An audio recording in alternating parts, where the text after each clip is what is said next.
please stop.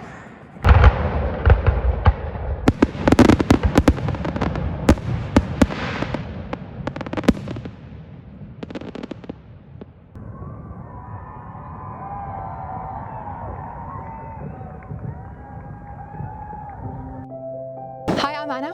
I've been at the livery 6 years and I'm currently looking after a horse called Leon, and he's been here 12 weeks. So here in this livery there's about 75 horses, but in the whole area there's probably about 100 horses, a lot of sort of private fields, and there's also lots of wildlife. As you can see, there's lots of the wood area, so it attracts a lot of wildlife.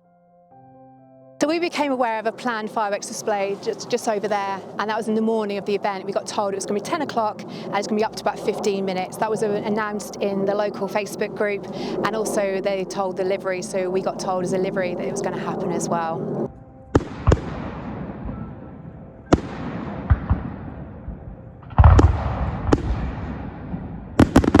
So we were kind of down here just watching it, just keeping an eye on the horses. As soon as it went off at 10 o'clock, they just all came up here really, really explosively.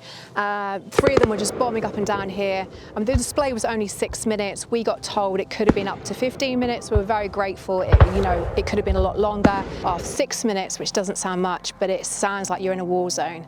And it was just flashing lights. You could see parts of the wood, then you couldn't, and nobody wants to go through that again.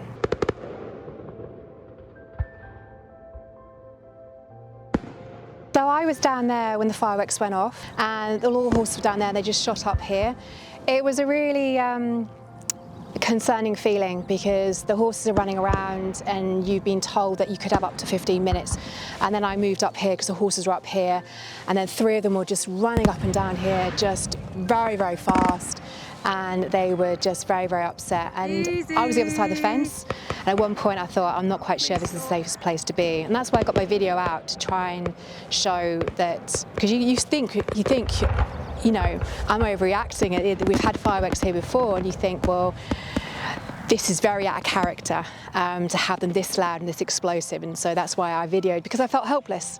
There's nothing I could do. There's no way in the dark you get in the field. The horses were just full on flight mode, bombing around. There's no way. And then the concern is, if they do break through, how do you catch them in the dark?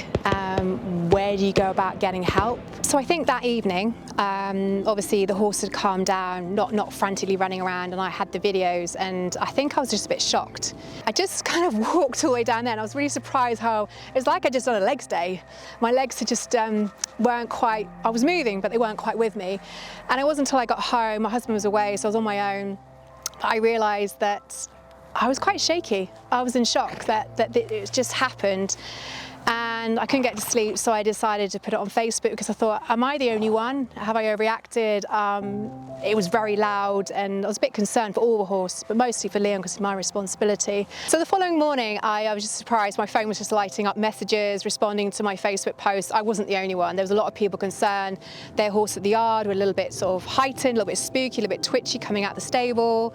A few people explained that their horse had broken out of the electric fencing. My friend lives locally. Her dog was not happy. And then to hear that the people up to 8 miles away had been affected. So people then said, well, what can we do? Because it's very out of character, but we want to make sure this doesn't happen again. So we looked at what we could do. And in the meantime, the people that let them off, they decided that for any future bookings, they're not going to have any more fireworks, which is such a welcome decision. And we're all really, really grateful. The next day, they were very, very close. So there's 5 of them in this field.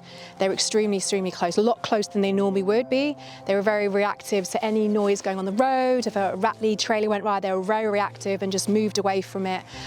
Leon and I couldn't get out for a few of the days, so right down the bottom there's a gate, and we can bring them out, feed them, check them, groom them, and he wouldn't come to the gate. It took me a good few days to persuade him, because down there he associated possibly the loud noise.